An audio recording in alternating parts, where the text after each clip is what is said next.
अन्य स्थान पर जाते थे, वो सांसद की गतिविधियों को समझते थे। यानी आपने ये निरंतर प्रक्रिया चला करके देश के लाखों विद्यार्थियों को भारत की संसदीय परंपरा से जोड़ने का बहुत बड़ा काम किया। और ये परंपरा ये आपके खाते में रहेगी और आने वाले समय में हर कोई बड़े गौरव के साथ इस परंपरा को आगे बढ़ाएगा। मैं इसके लिए भी आपका अभिनंदन करता हूं। आदरणीय अध्यक्ष जी, संसद की लाइब्रेरी जिसको उपयोग करना चाहिए वो कितना कर पाते थे वो तो मैं नहीं कह सकता हूं, लेकिन आपने उसके दरवाजे सामान्य व्यक्ति के लिए खोल दिए। ज्ञान का ये खजाना, परंपराओं की विरासत, उसको आपने जन सामान्य के लिए खोल करके बहुत बड़ी सेवा की है। मैं इसके लिए भी आपका हृदय से अभिनंदन करता हूं। पेपरलेस पार्लियामेंट, डिजिटलाइजेशन, आपने आधुनिक टेक्नोलॉजी हमारी व्यवस्था में कैसे बने। शुरू में कुछ साथियों को दिक्कत रही, लेकिन अब सब इसके आदी हो गए हैं। सब मैं देखता हूं जब यहां बैठे हैं तो कुछ न कुछ करते रहते हैं। तो अपने आप में एक बहुत बड़ा काम आपने किया है। ये एक स्थायी व्यवस्थाएं आपने निर्माण की है। मैं इसके लिए आपका बहुत आभार व्यक्त करता हूं। आदरणीय अध्यक्ष जी, आपकी कुशलता और माननीय सांसदों की जागरूकता, उन सबका संयुक्त प्रयास मैं कह सकता हूं कि जिसके कारण 17वीं लोकसभा की प्रोडक्टिविटी करीब 97% रही है।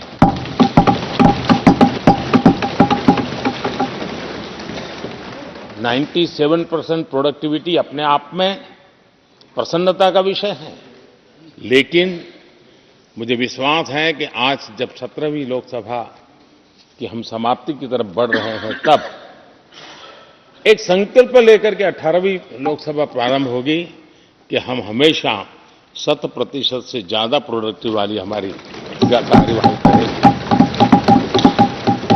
और उसमें भी 7 सत्र 100% से भी ज्यादा प्रोडक्टिविटी वाले रहेंगे।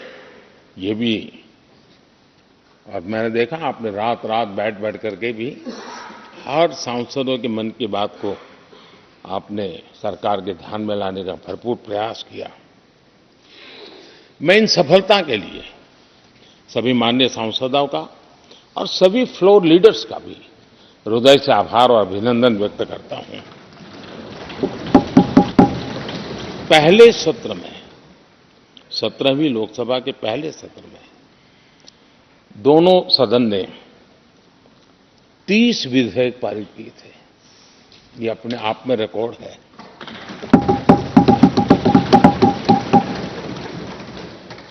और एक नए बेंचमार्क 17वीं लोकसभा ने बनाए हैं। आदरणीय अध्यक्ष जी, आजादी के 75 वर्ष पूरा होने का उत्सव, हम सबको कितना बड़ा सौभाग्य मिला कि ऐसे अवसर पर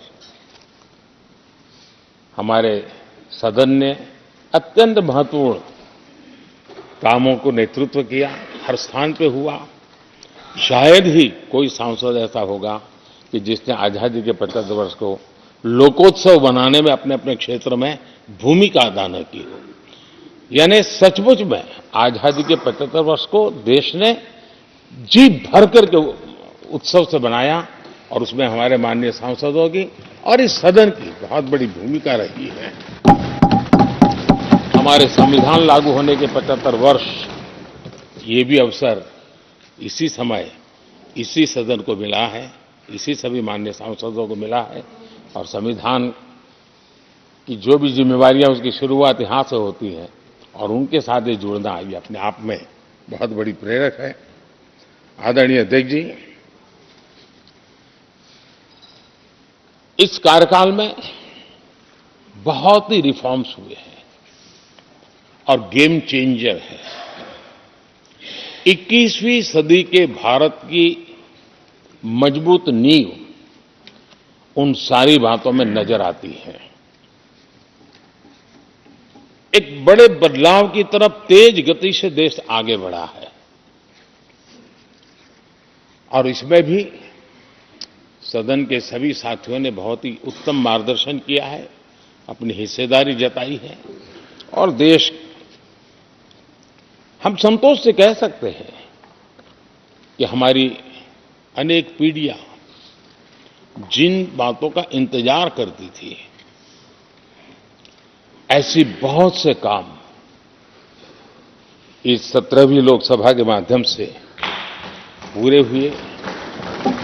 पीढ़ियों का इंतजार खत्म हुआ। अनेक पीढ़ियों ने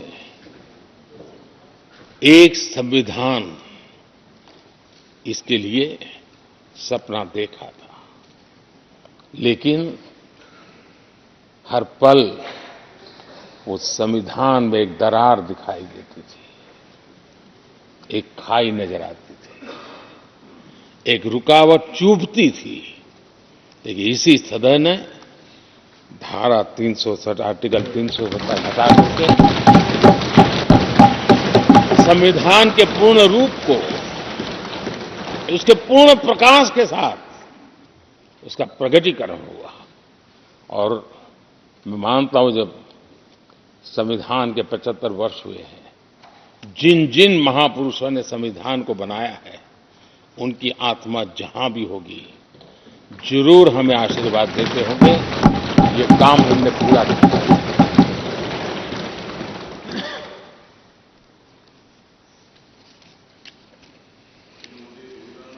कश्मीर के भी,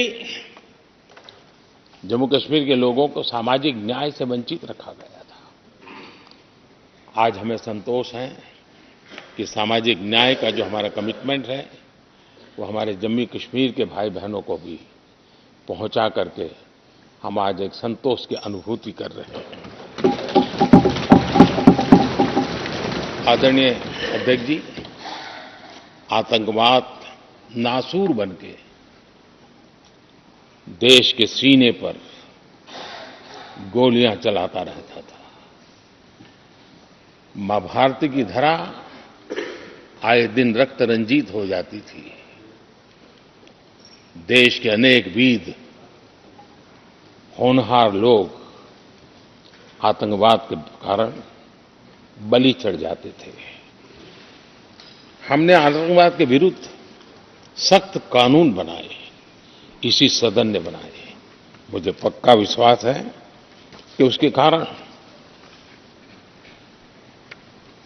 जो लोग ऐसी समस्याओं का लिए जूझते हैं, उनको एक बल मिला है, मानसिक रूप के उनका कॉन्फिडेंस बढ़ा है और भारत को पूर्ण रूप से आतंकवाद से मुक्ति का उसमें एक एहसास हो रहा है और वो सपना भी सिद्ध होके रहेगा।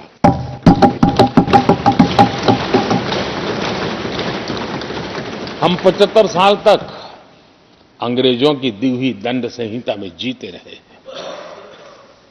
हम गर्व से कहेंगे देश को, नई पीढ़ी को कहेंगे, आप अपने पोते पोती को कह सकेंगे गर्व से कि देश 75 साल भले दंड संहिता में जिया, लेकिन अब आने वाली पीढ़ी न्याय संहिता में जिएगी। और यही सच्चा लोकतंत्र है। आदरणीय अध्यक्ष जी, मैं आपका एक बात के लिए और अभिनंदन करना चाहूंगा कि नया सदन, इसकी भव्यता वगैरह तो है ही, लेकिन उसका प्रारंभ एक ऐसे काम से हुआ है जो भारत की मूलभूत मान्यताओं को बल देता है, और वो नारी शक्ति वंदन अधिनियम।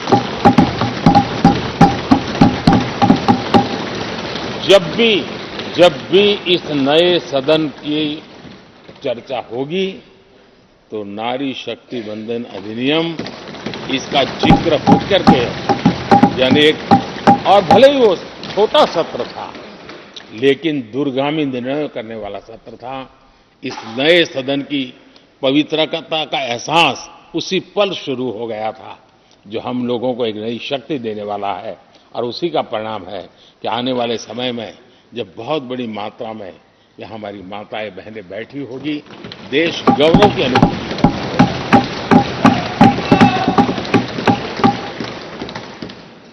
3 तलाक कितने उतार चढ़ाव से हमारी मुस्लिम बहनें इंतजार कर रही थी।